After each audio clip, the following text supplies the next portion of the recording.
अपने बेटे भाई को आशीर्वाद देने के लिए आए और आदरणीय मुख्यमंत्री मनोहर लाल जी इस अवसर के ऊपर अपने आपके बेटे को आशीर्वाद देंगे और यहाँ से आज नॉमिनेशन फाइल इस भगवान श्री कृष्ण की धरा, जहाँ पर भगवान श्री कृष्ण ने एक गीता का संदेश दिया, उस धरा के ऊपर जिन्होंने एक कर्म का संदेश दिया, विकास का संदेश दिया, आज नॉमिनेशन फाइल करेंगे।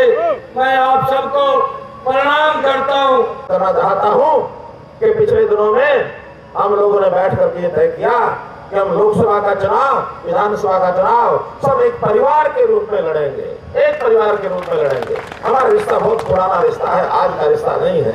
तो इस रिश्ते को ध्यान में रखते हुए हम इकट्ठे मिल करके चलेंगे। पंजाब में तो बहुत वर्षों से मिलकर चल रहे हैं, हरियाणा भी हम मिल करके चलेंगे। इसलिए मित्रों, अपनी ताकत को बढ़ाने के लिए हम लोग निश्चित रूप से आगे बढ़े और भारी मतों से अपने प्रत्याशी श्री नायब सिंह सैनी हमारे कर्मठ कार्यकर्ता हैं, मैं बहुत पहले से इनको जानता हूँ। देखिए, भारतीय जनता पार्टी ने अपने सभी 10 की 10 सीटों पर प्रत्याशी घोषित कर दिए हैं और एक नॉमिनेशन 18 तारीख को हो गया था। कल 5 नॉमिनेशन हमारे 19 तारीख को हुए हैं और आज 3 नॉमिनेशन हैं, जिसमें अभी कुरुक्षेत्र का नॉमिनेशन हो रहा है, इसके बाद मैं करनाल जा रहा हूँ, करनाल का नॉमिनेशन हो रहा है और पैरेलली हिसार का भी नॉमिनेशन हो रहा है। तो ऐसे 9 नॉमिनेशन आज तक हो जाएंगे। एक नॉमिनेशन 22 तारीख को रोहतक का होगा।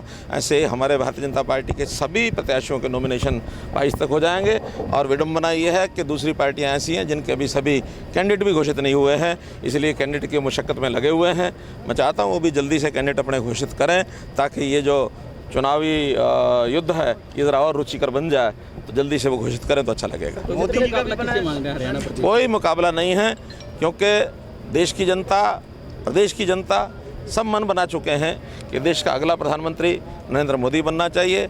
आज लोग प्रत्याशियों को भी नहीं देख रहे, सीधा सीधा अपना वोट कमल के निशान को, भारतीय जनता पार्टी को, नरेंद्र मोदी को दे रहे हैं। हमारे प्रत्याशी भी सब जगह इतने योग्य हैं कि उनका अपना अपना प्रभाव वो पर्याप्त है। इसलिए इन सब बातों को मिला करके मुझे नहीं लगता कि सामने कोई डटेगा। हरियाणा में मोदी साहब आने वाले हैं, कब रैली होंगी? ये मोदी आएंगे।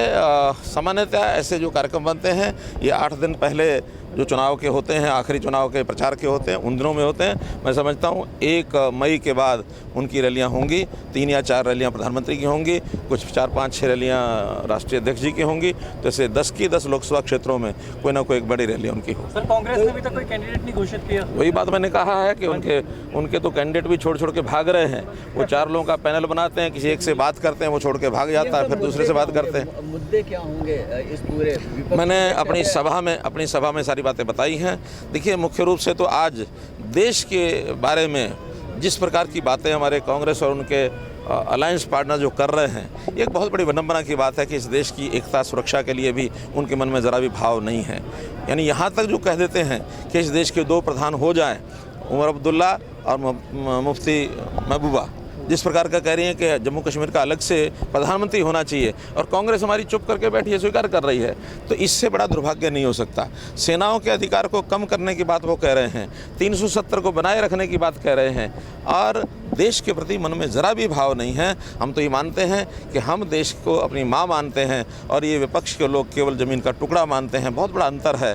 साथ ही जनता की खुशहाली के जो मुद्दे, गरीबों के जीवन के अंदर बदलाव लाने का विषय, चाहे वो आयुष्मान भारत के माध्यम से हो, उज्ज्वला योजना के माध्यम से हो, या हमने जो 6,000 रुपया किसान को दिया है, आगे चल करके हरियाणा की ओर से हम जो किसान नहीं हैं, खेती और मजदूर हैं, छोटे दुकानदार हैं या मजदूरी करने वाले लोग हैं, सब के लिए 6,000 रुपया जो साल का उनके प्रावधान, उनकी योजनाएं सब बनाएंगे और उनको सबको लाभ पहुंचाएंगे। एक पारदर्शी सरकार, बिना भेदभाव के काम करने वाली सरकार, हरियाणा में एक, इस नाते से आगे बढ़ रहे हैं। सैनी साहब आपके पूर्व सहयोगी भी रहे हैं और सांसद का चुनाव लड़े, कितना बड़ा मार्जिन आप देख रहे हैं? देखिए, मैंने अभी सार्वजनिक तौर पर गलती मानी है कि एक ऐसे व्यक्ति को हम आगे ले आए जिसने समाज की एकता में एक बहुत बड़ा जिसको कहना चाहिए उन्होंने एक उल्लंघन किया।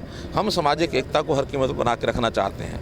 तो कोई पुराना जो हमारा यानी यहाँ से पार्षद था उसने अपनी नई पार्टी बना ली है, सांसद जो था उसने अपनी नई पार्टी बना ली है और उसकी पार्टी में या किसी भी विपक्षी दल की पार्टी में कोई दम नहीं है कि वो यहाँ मुकाबले में कोई रुक सकेगा। और लोग भी आने वाले हैं। मार्जिन के बारे में पूछ रहा हूँ कि उनकी जीत कितनी बड़ी होगी?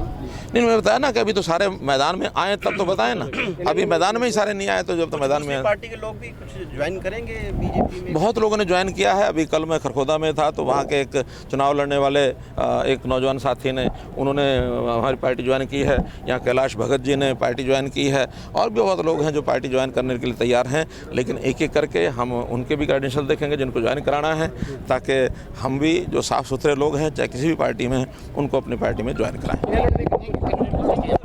खादी सुधार एवं विकास कार्यक्रम के अंतर्गत खादी ग्रामोद्योग संघ मिर्जापुर जिला कुरुक्षेत्र में गर्मियों के नए नए डिजाइन के शर्ट, पायजामा, कुर्ता, पैंट, लेडीज कुर्तियां तथा हाथ कता व हाथ से बने आधुनिक डिजाइन में कुशल कारीगरों द्वारा निर्मित खादी कपड़ा मिर्जापुर के अलावा गुरुकुल भवन पर भी उपलब्ध है।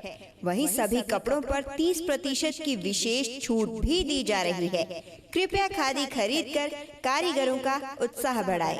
संपर्क करें सतपाल सैनी, सचिव, खादी ग्रामोद्योग संघ, ढांड रोड, मिर्जापुर, कुरुक्षेत्र, हरियाणा। कॉन्टैक्ट 9466485288।